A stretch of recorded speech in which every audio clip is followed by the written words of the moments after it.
please raise your right hand and repeat after me. I, Donald John Trump, do solemnly swear.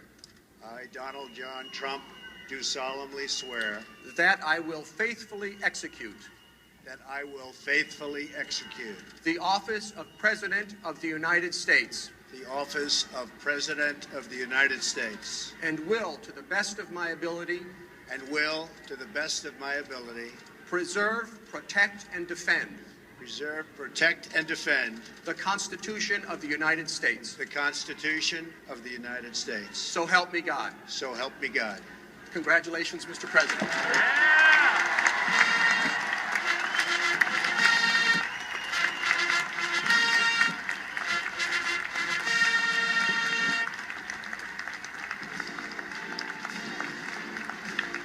Donald John Trump.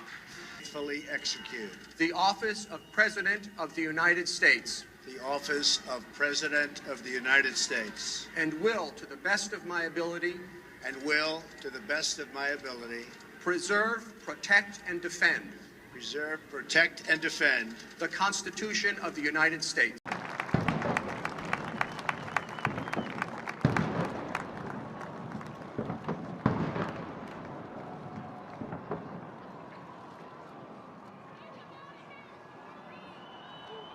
What a great honor to be able to introduce for the first time ever anywhere the 45th President of the United States of America, Donald J. Trump.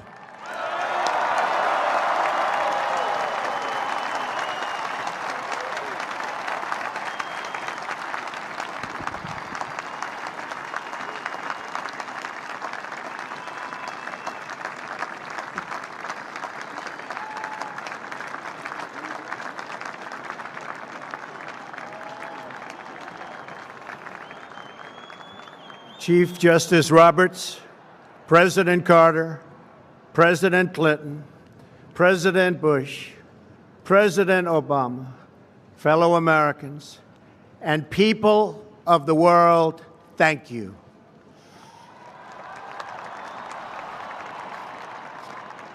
We, the citizens of America, are now joined in a great national effort to rebuild our country and restore its promise for all of our people. Together, we will determine the course of America and the world for many, many years to come. We will face challenges. We will confront hardships, but we will get the job done. Every 4 years, we gather on these steps to carry out the orderly and peaceful transfer of power. And we are grateful to President Obama and First Lady Michelle Obama for their gracious aid throughout this transition. They have been magnificent. Thank you.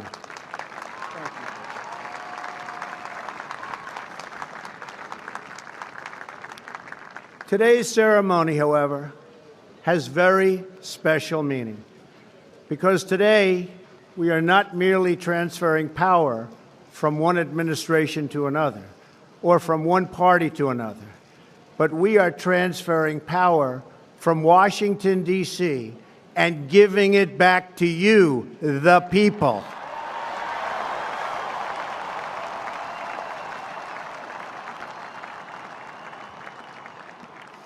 For too long, a small group in our nation's capital has reaped the rewards of government while the people have borne the cost.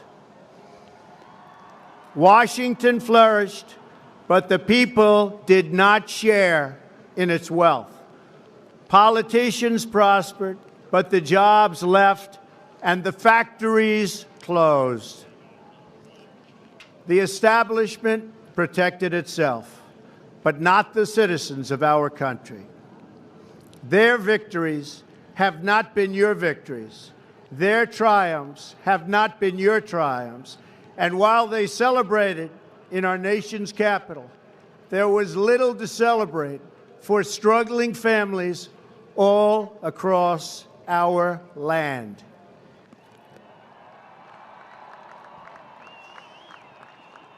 That all changes starting right here and right now, because this moment is your moment. It belongs to you.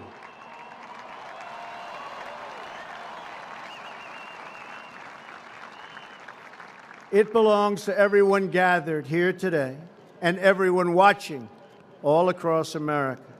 This is your day. This is your celebration. And this, the United States of America, is your country.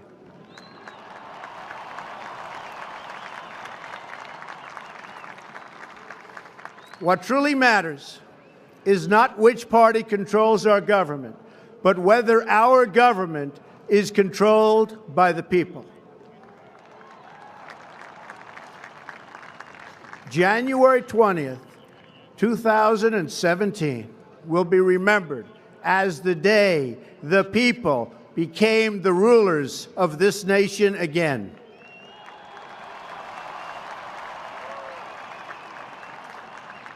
The forgotten men and women of our country will be forgotten no longer. Everyone is listening to you now. You came by the tens of millions to become part of a historic movement, the likes of which the world has never seen before. At the center of this movement is a crucial conviction that a nation exists to serve its citizens. Americans want great schools for their children, safe neighborhoods for their families, and good jobs for themselves. These are just and reasonable demands of righteous people and a righteous public. But for too many of our citizens, a different reality exists.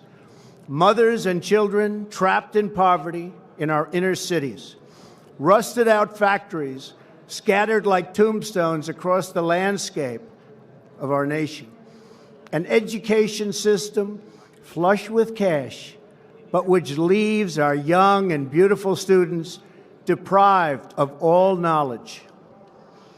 And the crime, and the gangs, and the drugs that have stolen too many lives and robbed our country of so much unrealized potential. This American carnage stops right here and stops right now.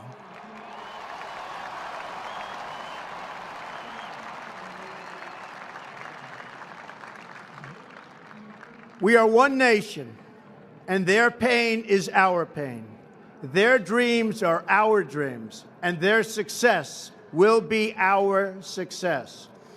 We share one heart, one home, and one glorious destiny. The oath of office I take today is an oath of allegiance to all Americans.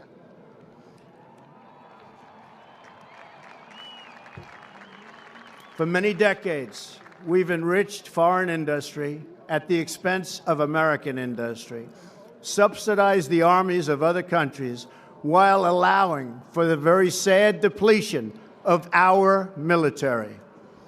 We've defended other nations' borders while refusing to defend our own.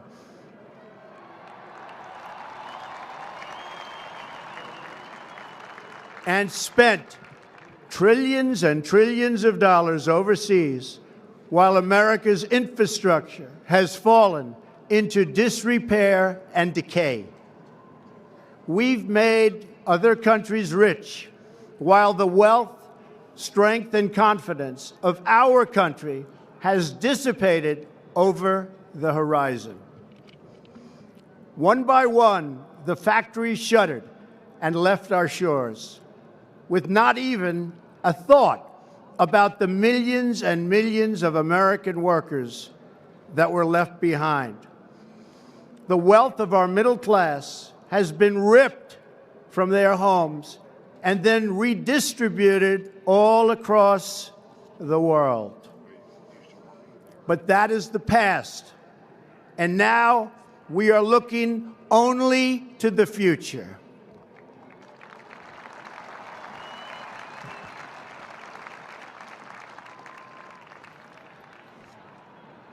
We assembled here today are issuing a new decree to be heard in every city, in every foreign capital, and in every hall of power.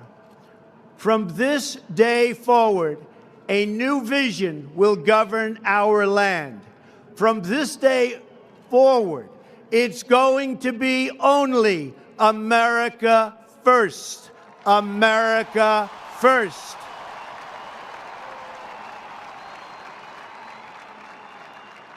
Every decision on trade, on taxes, on immigration, on foreign affairs will be made to benefit American workers and American families.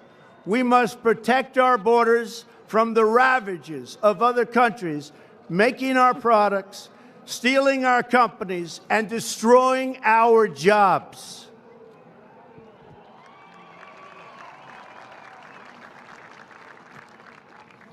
Protection will lead to great prosperity and strength. I will fight for you with every breath in my body, and I will never, ever let you down.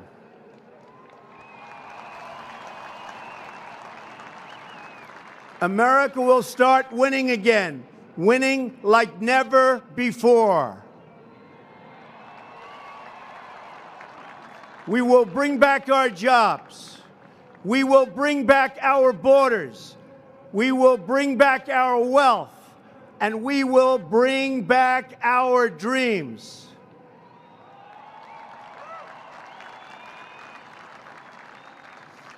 We will build new roads and highways and bridges and airports and tunnels and railways all across our wonderful nation. We will get our people off of welfare and back to work, rebuilding our country with American hands and American labor.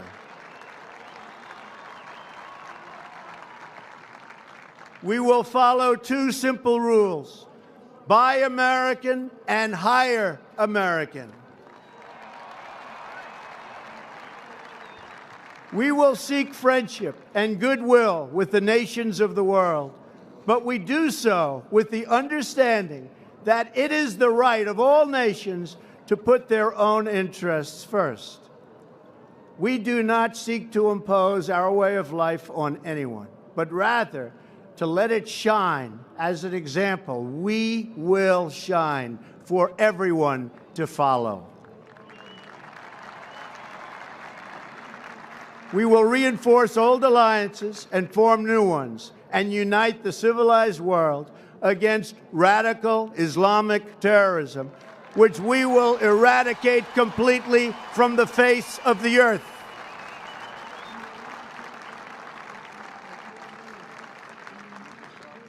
At the bedrock of our politics will be a total allegiance to the United States of America. And through our loyalty to our country, we will rediscover our loyalty to each other. When you open your heart to patriotism, there is no room for prejudice.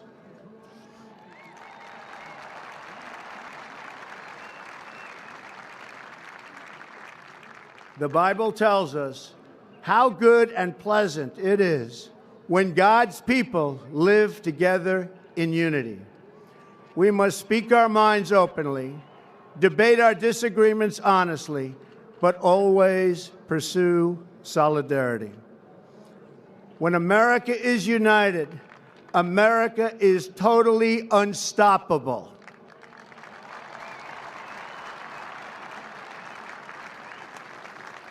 There should be no fear. We are protected, and we will always be protected. We will be protected by the great men and women of our military and law enforcement.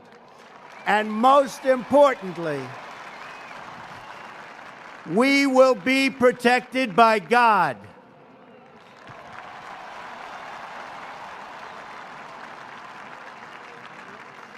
Finally, We must think big and dream even bigger.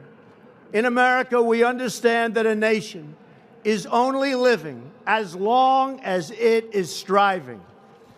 We will no longer accept politicians who are all talk and no action, constantly complaining but never doing anything about it.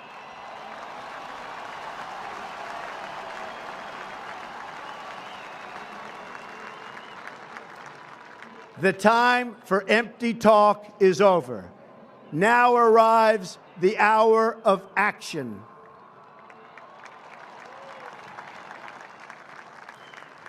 Do not allow anyone to tell you that it cannot be done. No challenge can match the heart and fight and spirit of America. We will not fail. Our country will thrive and prosper again. We stand at the birth of a new millennium, ready to unlock the mysteries of space, to free the earth from the miseries of disease, and to harness the energies, industries, and technologies of tomorrow. A new national pride will stir our souls, lift our sights, and heal our divisions. It's time to remember that old wisdom our soldiers will never forget, that whether we are black or brown or white, we all bleed the same red blood of patriots.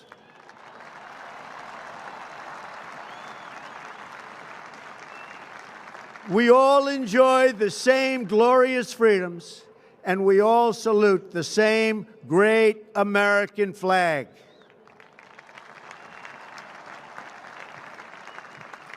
And whether a child is born in the urban sprawl of Detroit or the windswept plains of Nebraska, they look up at the same night sky, they fill their heart with the same dreams, and they are infused with the breath of life by the same almighty Creator.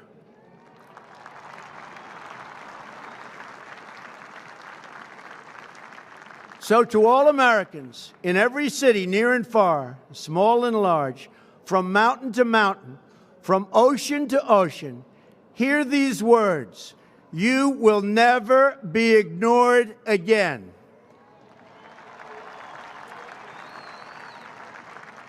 Your voice, your hopes, and your dreams will define our American destiny.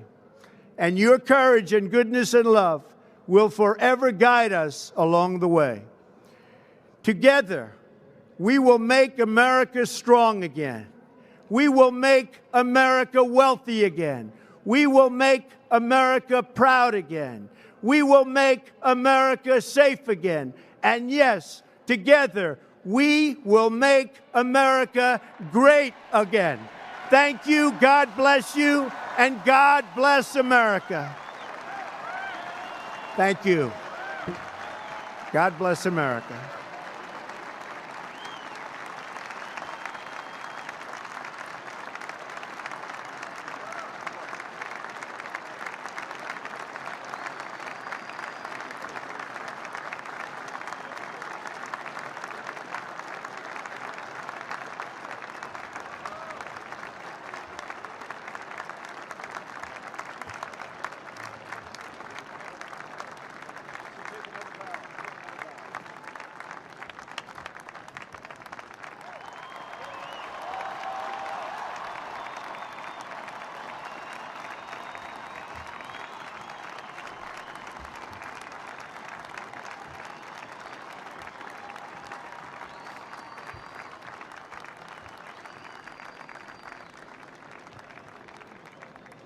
At this time, I call on Rabbi Marvin Heyer, Reverend